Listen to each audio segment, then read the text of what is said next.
इसके पहले वीडियो में हमने कक्षा 12 का फिजिक्स में क्या पढ़ा था, वैद्युत क्षेत्र की तीव्रता तक पढ़ा था ना। आज हमको पढ़ना है वैद्युत क्षेत्र की तीव्रता में अच्छी स्थिति और निरक्षीय स्थिति।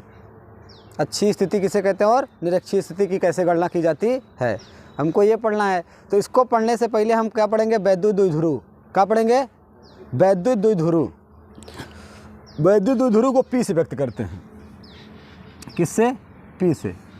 वैद्युत द्विध्रुव है ना।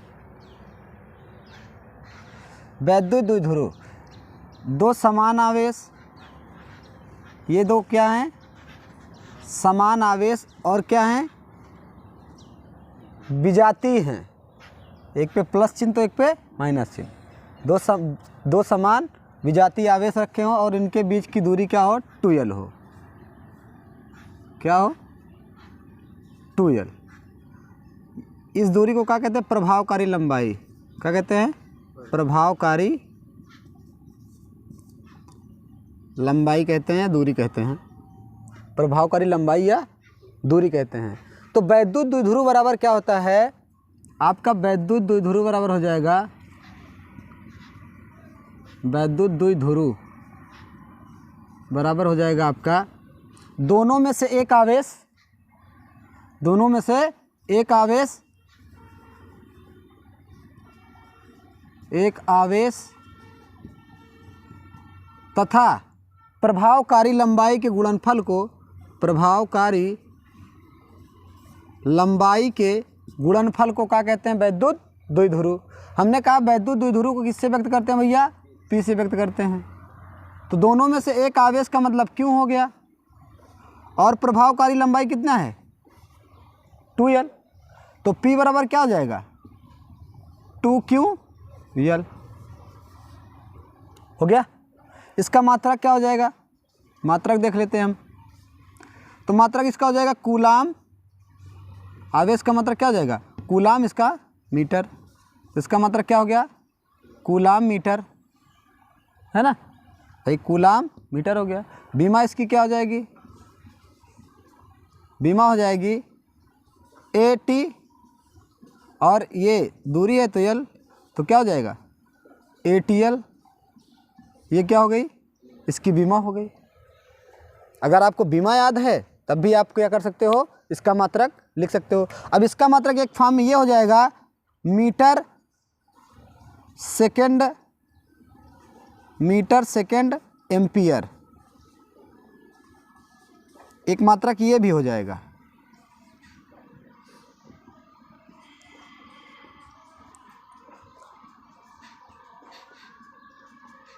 मीटर सेकेंड एम्पियर, एक मात्रक ये हो जाएगा।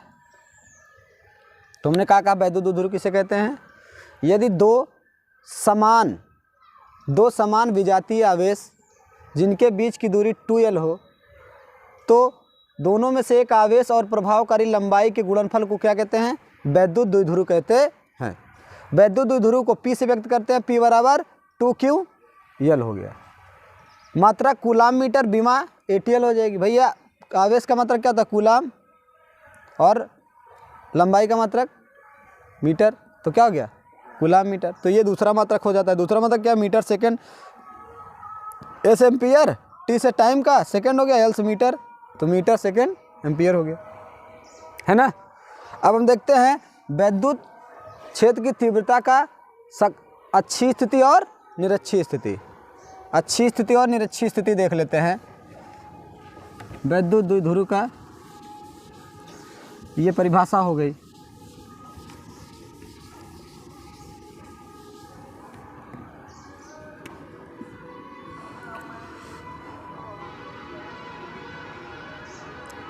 वैद्युत क्षेत्र की तीव्रता की अच्छी स्थिति, अच्छी स्थिति मतलब एक्सिस डायरेक्शन। अच्छी स्थिति में वैद्युत क्षेत्र की तीव्रता कितनी होगी। फिर इसके बाद हम निरक्षीय स्थिति में पढ़ेंगे। तो पहले हम अच्छी स्थिति में देख लेते हैं। ये सपोज दैट कोई आवेश प्लस क्यू है, प्लस क्यू आवेश, यहाँ पर कोई दूसरा आवेश रखा है माइनस क्यू, ये दूरी ए, ये इसको नाम ए दिए, इसको बी। यहाँ से कुछ दूरी पर कोई एकांक धन आवेश या परीक्षण आवेश रखा है, बिंदु पी है ये,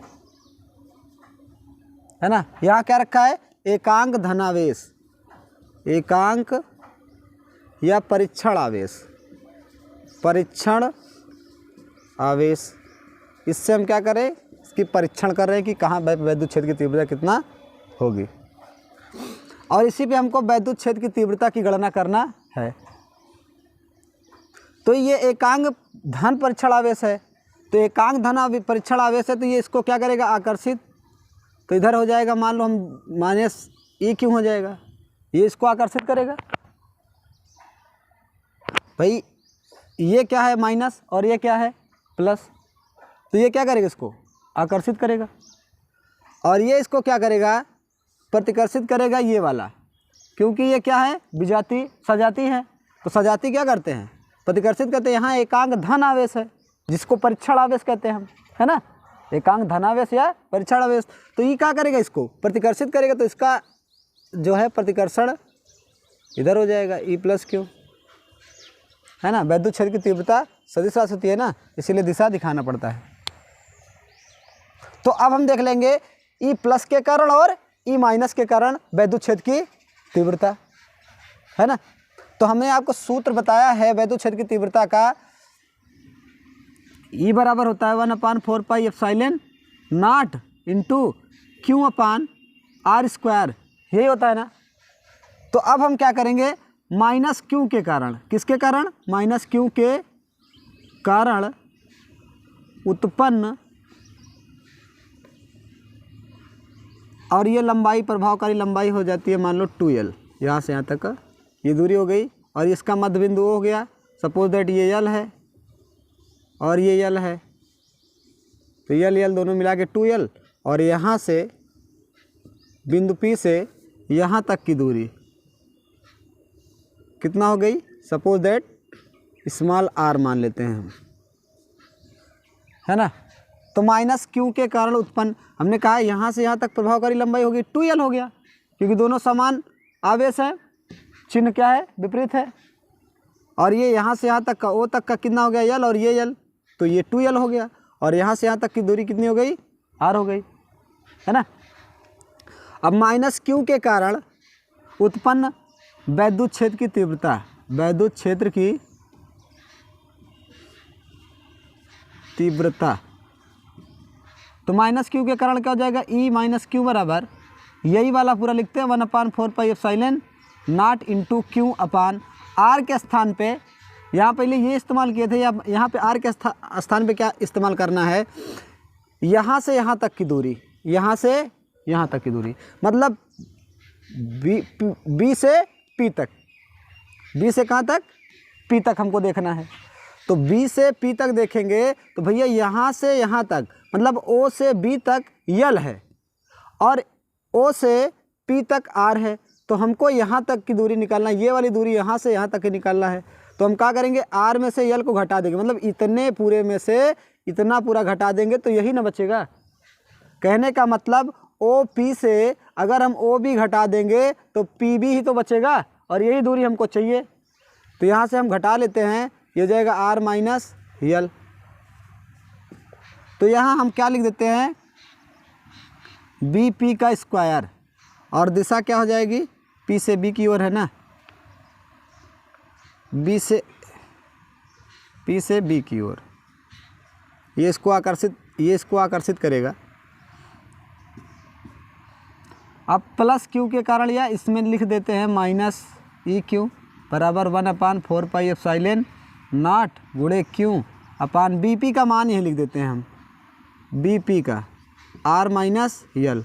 तो आर माइनस यल, चूँकि यहाँ दिखा देते हैं हम बी पी, तो ये हो जाएगा आर माइनस यल, और स्क्वायर लगाए तो स्क्वायर लगा देते हैं।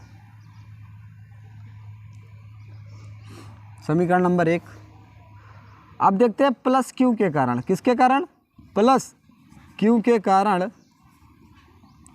उत्पन्न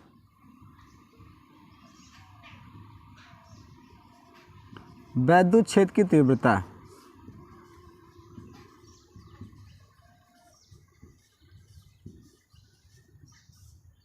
प्लस क्यू के कारण, तो ये क्या करेगा, इसको प्रतिकर्षित करेगा, ये इसको क्या करेगा, प्रतिकर्षित करेगा। तो हम देख लेते हैं, E प्लस क्यू बराबर 1/4πε नॉट इंटू क्यू अपान, अब यहाँ से पूरा यहाँ तक की दूरी AP का स्क्वायर, और इसकी दिशा क्या हो जाएगी, A से P की ओर, ये प्रतिकर्षित करेगा, A से P की ओर होगी। और यहाँ AP बराबर हम दिखा देते हैं, चूँकि AP बराबर क्या है, R प्लस L का है, देखते हैं यहाँ से यहाँ तक तो R हो गया, और ये कितनी दूरी बच गई, L, तो यहाँ से यहाँ तक R जोड़ दिए, ये R है, और इतना L जोड़ दिए, तो AP का मान आ गया R प्लस L। ये देखो A से P तक। अब क्या हो जाता है, इसका मान रख देते हैं हम, E क्यू बराबर 1/4πε नॉट गुणे क्यू अपान AP का स्क्वायर कितना, AP का मान कितना है, R प्लस L का होल स्क्वायर। समीकरण नंबर 2। भाई ये माइनस क्यू के कारण और ये प्लस क्यू के कारण। अब हमको परिणामी तीव्रता निकालना है, परिणामी तीव्रता। परिणामी तीव्रता में क्या होता है, अधिक वाले से कम वाले को घटाया जाता है ना, अधिक वाले से कम वाले को घटाया जाएगा। अब इसमें हमको कैसे पता कौन सा अधिक है कौन सा कम है, तो हम देख लेते हैं, ये मान लो Q का मान 10 है और R का मान 5 है, और देख लेते हैं L का मान सपोज दैट 2 ले लेते हैं, है ना, तो इस पे रख लेते हैं, देखते हैं, तो 5 माइनस 2 हो जाएगा, तो ये हो जाएगा 10/3, तो 3 त्रिक का 9, 3 त्रिक का 9, तो ये इतना आ गया। अगर हम यही देख लेते हैं इस वाले पे रख के, तो कौन सा ज़्यादा होगा, 5 + 2 तो कितना हो जाएगा, 10/7, 7 एक कम 7, और आगे 7 चौक 28, ये 1.4 ही आ रहा है, ये 3.3। मतलब कहने का जिसका हर कम होगा उसका मान अधिक होगा, और जिसका हर अधिक होगा उसका मान कम होगा। तो कहने का मतलब ये अधिक है और ये कम है। तो हम परिणामी तीव्रता निकाल लेते हैं, E बराबर E Q, E minus Q minus E Q. परिणामी तीव्रता देख लेते हैं, तो ये हो गया। ये अब हम चित्र मिटेंगे, चित्र क्या करेंगे, मिटाएंगे। तो अब इसको हम यहाँ पे सॉल्व करना है हमको ना, इसीलिए हम इसको मिटा रहे हैं।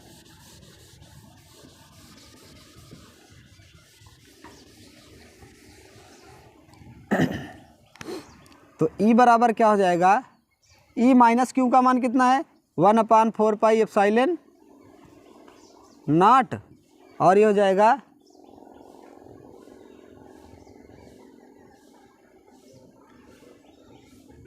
Q upon R plus L का whole square minus 1/4πε not into Q upon R minus L का होल स्क्वायर। तो ये क्या हो जाएगा, E बराबर, दोनों में क्या कॉमन है, 1/4πε नॉट कॉमन है और Q कॉमन है, तो इतना कॉमन ले लेंगे, तो यहाँ बचेगा 1/R प्लस L का होल स्क्वायर, और यहाँ बचेगा 1/R माइनस L का होल स्क्वायर। तो ये हो जाएगा E बराबर Q/4πε नॉट, और इसको हम सॉल्व कर लेते हैं, इसका इधर गुणा कराएंगे, R माइनस L हो जाएगा का होल स्क्वायर, और इसका इधर R प्लस L का होल स्क्वायर हो जाएगा पूरे के बट्टा। अभी A प्लस B और A माइनस B से, तो A square minus B square, अब स्क्वायर लगाए दोनों पे, तो स्क्वायर लगा देते हैं, ये हो गया। तो E बराबर हो जाएगा Q/4πε नॉट, और इसको हम A माइनस B के अनुसार और A प्लस B के अनुसार तोड़ेंगे, तो ये हो जाएगा r square plus l square minus 2RL, और ये वाला हो जाएगा अंदर माइनस गुणा करा के R square minus L square minus 2RL plus ये माइनस 2RL हो जाएगा upon are square minus L square का होल स्क्वायर।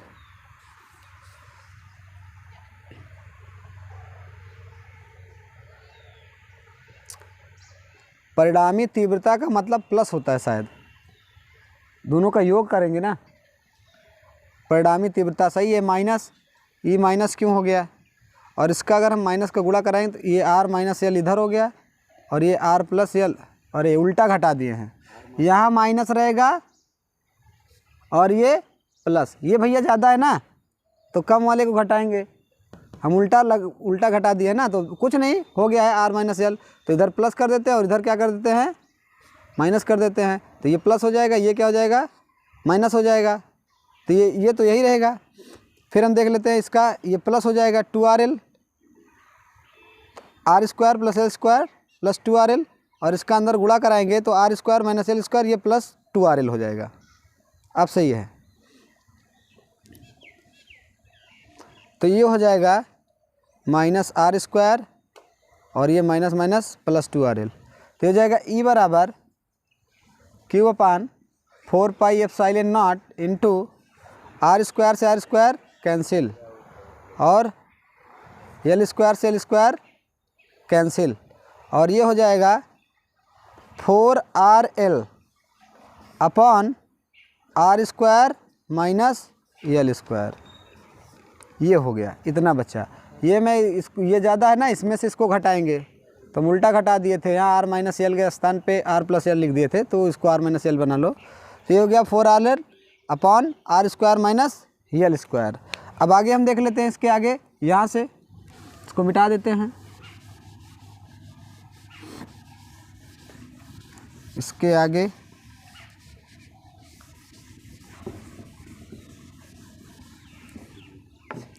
आगे का देख लेते हैं हम।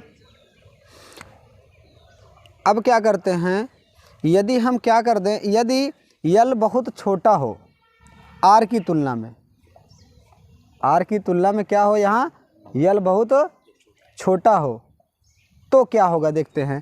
पहले हम यूज कर लेते हैं वैद्युत द्विध्रुव का, उसके बाद इसको लगाते हैं q upon 4 pi epsilon not into, ये इसको लिख सकते हैं 2 गुणे 2RL upon r square minus L square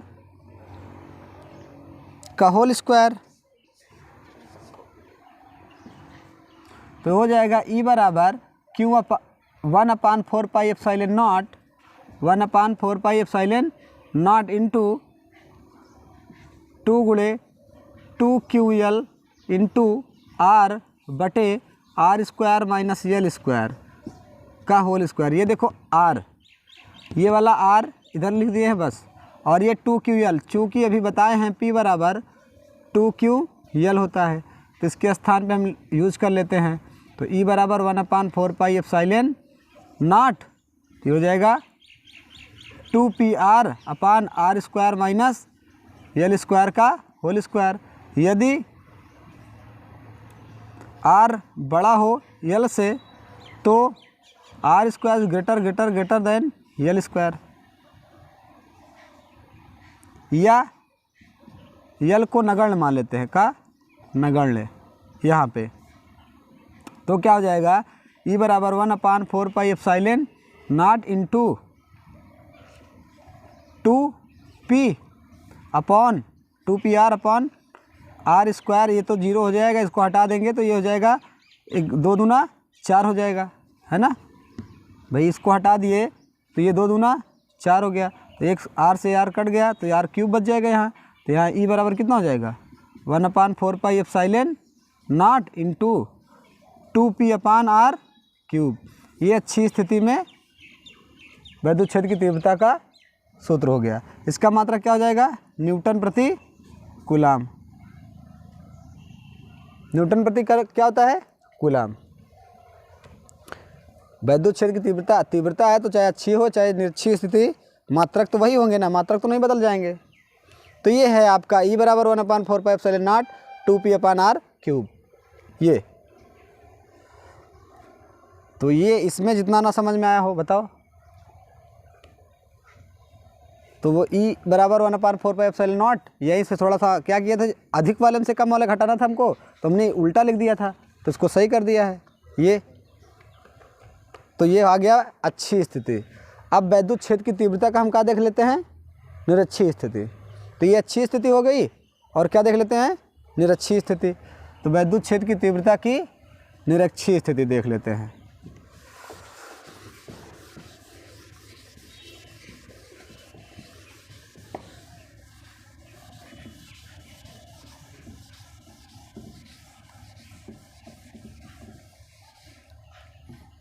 वैद्युत क्षेत्र की तीव्रता की निरक्षीय स्थिति, निरक्षीय स्थिति हो गया। अब ये सपोज दैट दो समान आवेश विपरीत चिन्ह वाले रखे हैं, +q और -q, और इनके बीच की दूरी प्रभावकारी लंबाई हमने बताया 2l है सपोज दैट, और इसका मध्य बिंदु यहाँ, इसको मान लेते हैं O है, इसको O, ये L हो गया, और यहाँ से यहाँ तक क्या हो गया L, ये A हो गया, और ये क्या हो गया B। यहाँ कोई बिंदु है, इस पर हमको वैद्युत क्षेत्र की तीव्रता की गणना करना है। P मान लो सपोज दैट, इसको P मान लेते हैं, और ये दूरी क्या हो गई R, और ये इससे थीटा कोण बना रहा है ये, और ये इससे थीटा कोण पे। तो अगर हम पाइथागोरस प्रमेय का प्रयोग करते हैं, तो अगर हम AB का मान निकालेंगे तो क्या हो जाएगा, ये r² प्लस l² किस में हो जाएगा, रूट में। भाई इसका स्क्वायर प्लस इसका स्क्वायर रूट में हो जाएगा पाइथागोरस प्रमेय से, तो पाइथागोरस प्रमेय से इसका भी ऐसे ही आ जाएगा। और यहाँ पे क्या रखा है, एकांक धन परीक्षण आवेश, क्या रखा है, परीक्षण आवेश। हमको यहाँ वैद्युत क्षेत्र की तीव्रता की गणना करनी है। तो ये प्लस क्यों है, तो इसकी दिशा इधर हो जाएगी, क्योंकि ये इसको क्या करेगा, प्रतिकर्षित करेगा। ये परिणामी तीव्रता हो गई E, और ये क्या है, प्लस है, और ये माइनस, तो ये क्या करेगा, इसको आकर्षित करेगा, है ना। भाई ये परीक्षण आवेश यहाँ रखा है, एकांक धन आवेश, तो ये एकांक धनावेश रखा है, तो ये क्या करेगा, इसको प्रतिकर्षित करेगा। धन धन को क्या करता है, प्रतिकर्षित करता है, और ऋण धन को क्या करेगा, आकर्षित। भाई विजातीय इसको क्या करेगा, आकर्षित करेगा। और ये यहाँ से यहाँ तक की प्रभावकारी लंबाई 2l हो गई, और ये l है, ये r है, बस। अब हमको सूत्र वही बताए हैं, E बराबर क्या होता है, 1/4πε0 × q/r², यही होता है ना। तो हम देख लेते हैं, प्लस q के कारण या माइनस q के कारण उत्पन्न वैद्युत क्षेत्र की तीव्रता, वैद्युत क्षेत्र की तीव्रता निकाल लेते हैं। अगर हम प्लस क्यू के कारण निकालेंगे तो माइनस यू के कारण E माइनस क्यू बराबर 1/4πε0 × q/r²। देखो यहाँ पे r ये हो जाएगा, तो r² के स्थान पे क्या लिखेंगे, AP का स्क्वायर, और दिशा क्या आ जाएगी, A से P की ओर। तो दिशा हो गई ना, A से P की ओर, इधर से इधर A से P की ओर। माइनस क्यू के कारण ले रहे हैं, सॉरी यार, माइनस क्यू के कारण ये हो गया, तो ये क्या करेगा, इसको आकर्षित करेगा। तो ये इसको आकर्षित जब करेगा तो क्या हो जाएगा, P से B की ओर दिशा, और ये AP जो लिखे हैं ये क्या हो जाएगा, PB का स्क्वायर, है ना। फिर प्लस क्यू के कारण हम देख लेते हैं, प्लस क्यू के कारण उत्पन्न वैद्युत क्षेत्र की तीव्रता, वैद्युत क्षेत्र की तीव्रता प्लस क्यू के कारण क्या हो जाएगा, 1/4πε0 × q/AP का स्क्वायर। भाई ये प्लस है तो इसको क्या करेगा, प्रतिकर्षित करेगा तो इधर ही तो करेगा, तो ए पी हो जाएगा ये ए से पी की ओर। अब यहाँ पे देखो आप, तो ए पी का मान भी r square plus l square है और इसका पी बी का भी, तो हम क्या लिख सकते हैं, ए पी बराबर P B.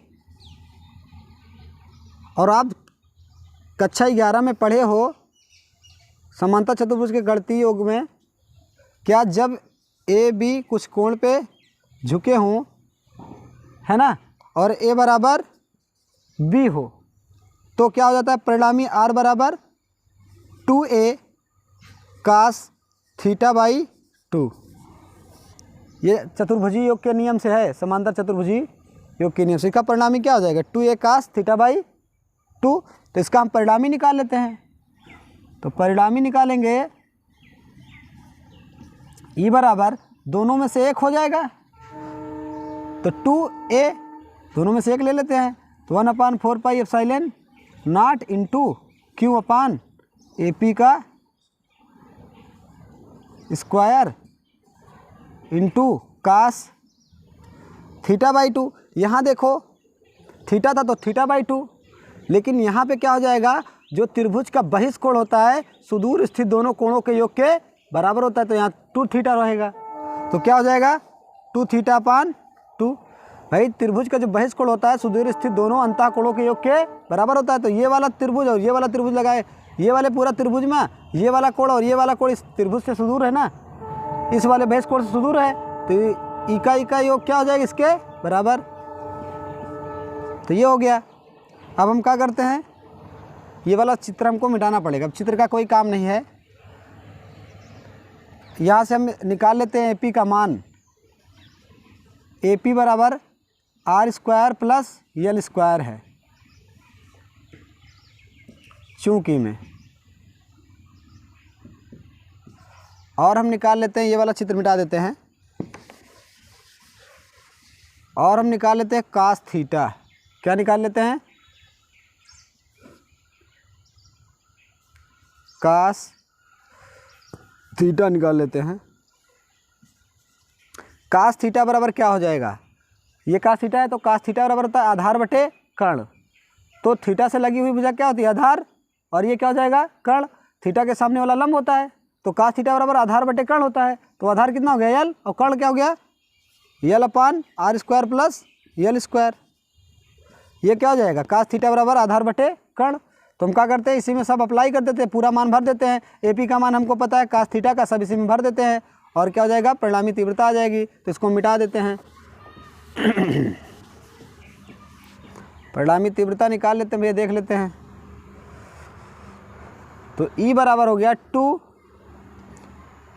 1/4 pi epsilon not into Q upon, अब इसका स्क्वायर करेंगे करनी लगा के, तो क्या हो जाएगा, रूट तो हट जाएगा ना भाई, चाहे डायरेक्ट लिख दें r square plus l square, और चाहे क्या कर दें हम, चाहे डायरेक्ट लगा दें, यहाँ पे स्क्वायर अगर लगा देंगे हम, इसलिए ए पी का स्क्वायर लगा देंगे तो ये करनी हट जाएगी, और क्या हो जाएगा, ए पी स्क्वायर बराबर L R square plus l square. तो ए पी का डायरेक्ट मान हम यहाँ रख देते हैं r square plus l square, और कास थीटा बराबर क्या होता है, आधार बटे कर्ण, तो आधार बटे कर्ण ये रूट में था, तो ये हो जाएगा आधार बटे कर्ण में l upon are square plus l square root में, रूट का मतलब 1/2, रूट का जो मान होता है वो 1/2 का है। अगर ऐसे लिखा है घनमूल पे तो इसका मतलब क्या हो गया, 1/3, तो जितना जैसे लिखा रहेगा वो होता है। तो ये हो गया। अब हम 2QL को एक साथ लिख लेते हैं, 1/4 पाई एप्सिलॉन नॉट गुणे 2QL, और यहाँ एक घात है, यहाँ आधी है ना, एक में आधा जोड़ेंगे 1.5 हो जाएगा, कहने का मतलब 1 + 1/2 करेंगे तो 2 1 कम 2 2 1 3 3/2 हो जाएगी। तो ये दोनों साथ में लिखेंगे कितना हो जाएगा, r square plus l square पे 3/2 हो जाएगा, है ना। इसको मिटा देते हैं फिर, अब इसको मिटा देते हैं, इसका तो कोई काम है नहीं, मिटा देते हैं। तो ई बराबर हो जाएगा आपका 1/4 पाई एप्सिलॉन नॉट गुणे p upon are square plus l square पे 3/2 पावर। ये कैसे देखो, चूँकि P बराबर 2QL होता है, वैद्युत द्विध्रुव बराबर क्या होता है 2QL, इसको लगा देते हैं हम। और यदि वही चीज़ जो लगाए थे R is greater than L, तो L R square is greater than L square, है ना। या L को नगण्य मान लो, नगण्य अगर ले लिए हम तो क्या हो जाएगा, E बराबर 1/4πε0 इंटू P अपान R स्क्वायर, ये तो ख़त्म हो गया, और इसके पावर R स्क्वायर के पावर 3/2, तो ये इससे कट जाएगा और इसका परिणामी क्या आ जाएगा, इसका परिणामी हो जाएगा E बराबर 1/4πε0 इंटू P अपान R क्यूब। ये हो गया, और इसका भी मात्रा क्या हो गया, न्यूटन प्रति कूलाम ही होगा, विद्युत क्षेत्र की तीव्रता ही है ना, तो इसका भी मात्रा क्या हो जाएगा, न्यूटन प्रति कूलाम। ये निरक्षीय स्थिति में हो गया, अच्छी स्थिति और निरक्षीय स्थिति, ये निरक्षीय स्थिति का हो गया। तुमने सब बताया, ये कास कहाँ से आया है, कास थीटा का मान कहाँ से आया है, AP का मान कहाँ से आया है, तो ये सारी चीज़ हैं। अगर आपको समझ में कम आता है तो वीडियो को क्या करो, रोक रोक के देख लो, समझ लो। अब हम देखते हैं अच्छी स्थिति और निरक्षीय स्थिति में संबंध, अच्छी स्थिति और निरक्षीय स्थिति में संबंध देख लेते हैं। इसको मिटा दे रहे हैं, है ना।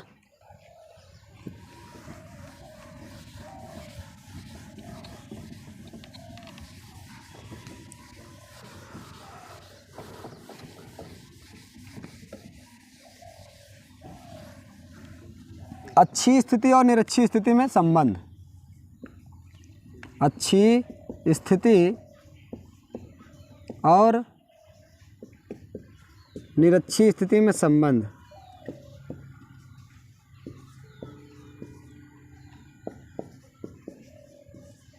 स्थिति में संबंध,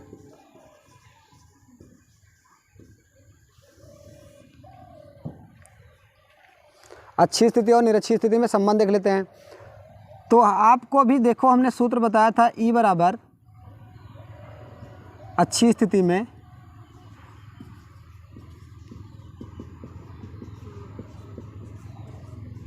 क्या बताया था, 1/4πε0 इंटू 2P अपान R क्यूब, है ना। और निरक्षीय स्थिति में अभी सूत्र आया, निरक्षीय स्थिति में आया E का मान 1/4πε0 इंटू P अपान R क्यूब। ये हो जाएगा एक्सिस लिख दो, एक्स अक्ष पे, और इसको अक्ष से दूर, है ना, निरक्षीय स्थिति में अच्छी, और ये क्या हो जाएगा, निरक्षीय, है ना। अब देखो यहाँ पे हम इसको अच्छी स्थिति में अप्लाई कर सकते हैं। E देखो पूरा इसका मान यहाँ पे 2 है, तो 2 का गुणा करा देते हैं, निरक्षीय। कहने का मतलब अच्छी स्थिति बराबर क्या हो जाएगी, 2 गुणे निरक्षीय स्थिति। तो अच्छी स्थिति में जो वैद्युत क्षेत्र की तीव्रता का मान आएगा, निरक्षीय स्थिति में वो दुगुना आएगा उसका। अगर अच्छी स्थिति में 10 न्यूटन प्रति कूलाम आ रहा है, अच्छी स्थिति में कितना आ रहा है 10 न्यूटन प्रति कूलाम, तो निरक्षीय स्थिति में कितना हो जाएगा 20 न्यूटन प्रति कूलाम, है ना। ये गुणा है, तो ये हो गया अच्छी स्थिति और निरक्षीय स्थिति। अब इसके अगले वीडियो में हम इसका अगला पार्ट पढ़ेंगे। यहाँ तक आप रिवीजन कीजिए और पढ़िए।